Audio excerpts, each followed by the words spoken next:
Hi, welcome back to the channel. Today I want to talk a little bit about advice. I've been kind of following along with some other YouTubers and talking about other author tubers and that sort of thing. And one of the things I noticed, and this is actually came up for me like when I first started writing, was writing advice.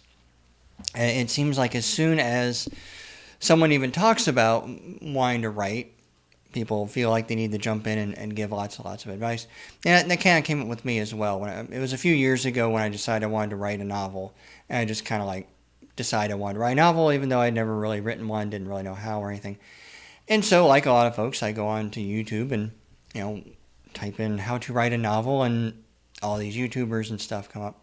And though I think in general the intentions were good, it didn't work out well for me because one is, if you go back to one of my first videos on plotting versus pantsing, there's lots and lots and lots and lots of videos on how to plot a novel, and because I never saw any videos on like how to just discovery write or write into the dark or intuitively write, whatever words you like to come up with, I just assumed we just have to plot your novel, and the idea never ever came up with me. And that sent me down a sort of a hole because for months I didn't write because I was trying to figure out like, well, what's the best plotting method to use? Everybody else seems to think theirs is the right way, and once I picked one, then how do I make that happen, and all this other stuff. And it turns out that the best way for me to write was to just sit down and start making stuff up and just let that intuitively flow out of me. And so that's why I'm kind of back and forth on how to give people advice on writing and things like that. And also I noticed that some author tubers like to tell you what works and what doesn't work, what's good and what's not good, what you need to just give up on. The 17 romance tropes that people just need to stop, or genres no one ever reads again, or anything else. And I've noticed that a lot of the folks who make those sort of videos, they're either one, traditionally published, or two, used to work in the publishing industry. They were an agent, they were an editor, that sort of thing.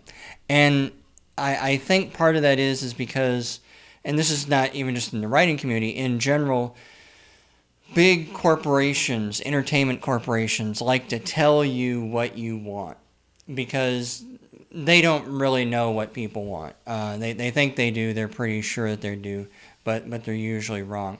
Like, for people have been saying for years, for decades, that westerns are dead. The western genre is dead. Nobody watches westerns anymore.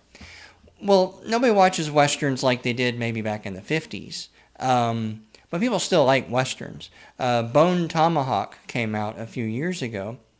It was a low-budget, independent film made with, I think it was Kurt Russell was in it, and it was really good. It was very brutal. It was not a pleasant movie to watch. It did something different with the westerns.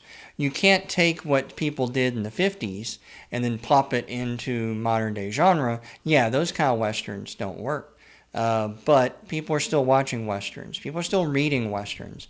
And so if you are an independent author and you really like westerns, but everyone's telling you westerns suck, no one wants to read them or anything else like that, then that kind of does a disservice. It's similar with me, and I really like sword and sorcery fiction. I always have. I like the movies. I like the stories. I like the novels. I like that whole genre. I have no illusions that will probably never get published, whether it's a short story or a novel, is going to get picked up by anyone out there because they all seem to have this belief that no one reads sword and sorcery, no one likes Conan, it's so blasé, it's so done. And when in reality, there's a nice little healthy community of folks who like sword and sorcery. And also the whole thing about genres that are dead or tropes that are dead and you should never write this because no one likes it anymore.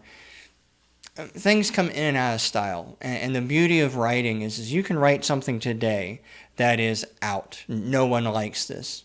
And in 5 years, who knows? That might be the next hot thing. Who knows? People's taste and things change like that. So anyway, having these conversations with other folks about advice and advice giving and what's good and what's not good kind of give me the idea of like, man, let's talk about some writing advice that I have found helpful and that hopefully you will also find helpful. So, if you want to be a writer, then I would say my first piece of advice is read. Read a lot. It's kind of odd, but we were all readers before we were writers, and I don't think a good writer can be a good writer without also reading. And by reading, I mean read for fun, read stuff that you know you like, that you're pretty sure you're going to like, and then also read some stuff that maybe you won't necessarily like for whatever reasons. But for one thing, read in your genre, of course. If you are a fantasy writer, then read lots of fantasy. That's probably easy. Most of the reasons why people write a particular genre is because they like reading that genre, and that makes sense. But also read outside your genre. You never know what's going to kind of spark an idea. Sometimes a story is told in one genre, and it could work in another, but no one just really thought of it in those terms. Probably the best example I can think of, or the first one that comes to mind, is Yojimbo. Yojimbo this is from films, of course. This is a classic Akira Kurosawa film, stars Toshiro Mifune. I think that's how you pronounce his name. Anyway, he's this stranger, goes in this town. There's these two rival factions, and he plays one off the other, and then he ends up destroying them both and kind of saving the town.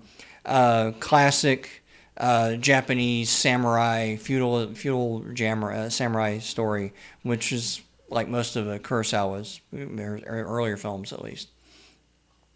But then Sergio Leone sees that, and he likes it, and he basically makes the same movie, except it's Clint Eastwood going into a western town with two warring factions, and he ends up destroying them both. And this is called Fistful of Dollars. So Sergio Leone watched Yojimbo, and he thought, hey, instead of a feudal Japan genre, let's do it as a western. And of course, he has to change things up a little bit because it's a western. They've got guns, and it's different politics, different era. But then someone else watches this movie, and he goes, what'd be really great is a sword and sorcery film, and we'll get David Carradine to play in it, and we'll have some sorceries and wizards and some monsters, and now we got the warrior and the sorceress. It's basically the same story, just different genres. But if you're not reading outside your genre, you're not getting story ideas, character ideas from these other areas. And then all you gotta do is maybe just switch some things up. There's a very fine line between science fiction and fantasy in some cases. That's why we have science fantasy, is that actually blurs the lines. So definitely read in your genre, read outside your genre. I would even say read different lengths. If you're a novelist, read short stories. If you write short stories, read novels. There are things you can do in those two storytelling, I guess, lengths, I'm not sure what you call them, that can spark different ideas that might also help a lot. So definitely read those. I would also say read the classics and read the new stuff, because you kind of want to know where the genre came from, because you get a lot of good ideas from there. But you also want to see what people are writing today. What are people writing today? What are people reading today? Read the bestsellers. Also read the little indie things that you've never really, maybe come across. Hit up used bookstores and just start digging around. There may be something that's been out of print for decades that's still really cool and a really good idea, and you never would have thought of it if you hadn't read it. So definitely my first bit of advice for being a writer is be a reader first and foremost. The second bit of advice is write. It seems to make perfect sense, but if you want to be a writer, then write. Write every day, even if it's just a little bit. It doesn't have to be much, but write something every day. Write a few more words. And even if these are words that never get used again, as Dean Wesley Smith likes to talk about, you need to practice. If you're writing stuff that never will get used, that no one will ever read, that's perfectly fine. You have gotten practice on this skill called writing, because it is a craft, it is a skill, and it does require practice to get good at it. But yeah, definitely write. And I also say write every day. Make time to write. I get up at 6 a.m. every morning, so that way I can make sure I get into my office, so that way I can start writing and get like at least about an hour or so of writing in the day before I really get busy with clients and that sort of thing. Because if you're writing every day, you build up that habit, you build up that muscle, you get the creative spark going, and you start thinking, even when you're not writing, you start thinking about writing and thinking about what you want to say and how you want to say it. And so definitely write every day. And like I said, it doesn't have to be even good. It doesn't have to be anything that anyone will ever see.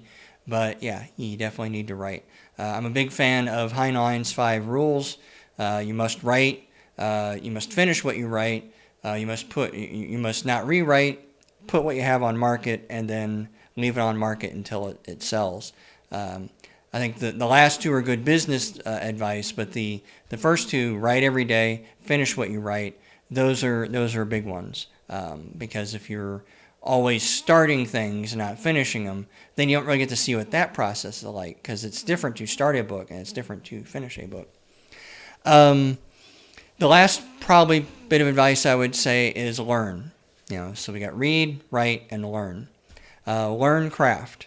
Constantly be reading books on craft. Constantly be watching YouTube videos or listen to podcasts. Take workshops. Always try to be learning the craft of writing. Learn it, again, from different genre writers, right? Learn it from big name authors. Learn it from people you've never heard of before. Because everybody has their own different take on writing, their own different opinion, what works for them, and it might work for you.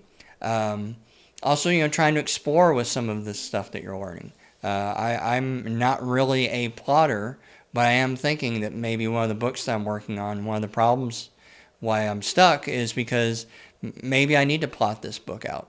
I want to do it instinctively and just, write from the seat of my pants, but maybe for this book I need to be, doing some plotting or something else like that. So I'm trying to learn more about the 3-act structure and beats and how all that stuff works. And if you are a pantser, learning about plotting is good because it kind of embeds itself into your subconscious. So when you're writing, it'll just kind of naturally come out. You won't even know that that's what you're doing. Also, if you're a plotter, heavy-duty plotter, have a 100-page outline or something like that, then learning about pantsing also helps too, because you'll start to feel that intuitive flow. It'll probably make your plotting easier, that sort of thing. Also with learning is learning the business of writing. Whether you want to be traditionally published or do indie like I do, there's still a lot of stuff to learn. Learn about how to get an agent, but also learn what kind of agents are good and how to spot a good agent. But also if you're like me and you want to do indie publishing, is learning all about the publishing side. Even the nuts and bolts of how to upload stuff to Amazon or Draft2Digital or Ingram Spark or any of these other things. Learn how to make your own book covers. Learn how to make your own audiobooks. One of the great things is that there's a lot of people out there like Joanna Penn is probably one of the biggest resources, who talks about the nuts and bolts of walking you through how to make your own website and walking you through how to use a lot of different programs and things like that. I think that's one of the things I really am excited about this writing profession is there's always something new to learn. And I don't think it's ever really going to stop. Eventually, hopefully I will have less to learn. It won't feel quite such a mountain that it is right now. But there's always craft stuff. If you're bored with your writing, that's when I think you need to switch up your craft writing. Start writing something different, writing a different genre, writing a different point of view or whatever, past tense versus present tense, something like that. But on the business side, there will certainly always be stuff. As the technology grows, people will grow with it. There's a lot of people who were traditionally published, who were always traditionally published, because Amazon didn't exist yet, and that wasn't really an option. And then there would have been some who jumped on over, and I think there's still some people that are jumping on over. People who were traditionally published back in the 80s or 90s have learned that they've retained the the rights to their books, and now they can start self-publishing them on Amazon, and it's sort of kickstarting their whole career all over again. I think of like Mike Sirota is like this. He writes. Well, I'm familiar with this called The Prisoner of Regulum, because that's what it was called back in the 80s when he first wrote it. I think he's changed the names up now. John Norman, who I talked about in a previous video with the Tarnsmen of Gore, he's self-publishing now. He's putting out his own audiobooks because he retains the rights to those, and he's able to do that. And if this whole notion of like retaining rights is confusing, that's something else to learn. Learning about copyright and what means to license rights and that sort of thing. Probably a good place to start, I think, is WMG, which is Dean Wesley Smith's sort of publishing house. They have a whole bunch of videos and stuff out there where he talks about a lot of these things. He doesn't necessarily get into the nitty-gritty details of how to do things, but he sort of talks about like the philosophy and the principles behind it. But that's probably when we talk about writing advice, which is not the writing advice people like to hear, but I think it's actually what people need to hear. That is the most important ones is keep reading, keep writing, and keep learning. If you do those three things, even if you're writing stuff you don't really like, even if you're reading stuff that's not really grabbing your attention, if even you're learning things that you probably don't really care to learn. I don't know too many people who like learning about accounting and things like that. But if you're learning, then you're growing and things will take off. And eventually there'll be this critical mass of ideas coming in from what you've been reading, the practice you've been getting from what you've been writing, and just the business side of the publishing. Something's going to click and all this stuff will take off. But I think in the end, it is better to sort of do a little grind on your own and try and figure this stuff out as you go along. There's no one size fits all. And I think that's probably the last piece of advice truly, is when someone says it has to be this way, if you don't do it this way, it's wrong, and this is the only right way to do it. That's someone you just sort of like hold up your hands, back away slowly. You're kind of talking to a crazy person because nowadays, especially thanks to indie publishing, I don't think there is one right way to do it. It's a way that works for somebody and it doesn't work for somebody else. And I think because the technology, the industry is constantly growing, is if this is 3-year-old advice, it's probably outdated. Maybe it was the right way to do it 3 years ago. Not anymore, necessarily. But anyway, I hope you found this to be helpful. Another quick alert or announcement is down below you'll see a link to my free book, collection of short stories featuring Yarick the Scholar. That's going to go away soon. I'm starting to get those short stories ready to put up individually, and so eventually the free book will come down, and then all the short stories will go back up again for sale. I also got more short stories, so the 6 that are in the book, or 5 or 6 that are in the book, there'll be extra ones coming down the pike. But anyway, hopefully you found this useful, and I'll talk to you later. Bye.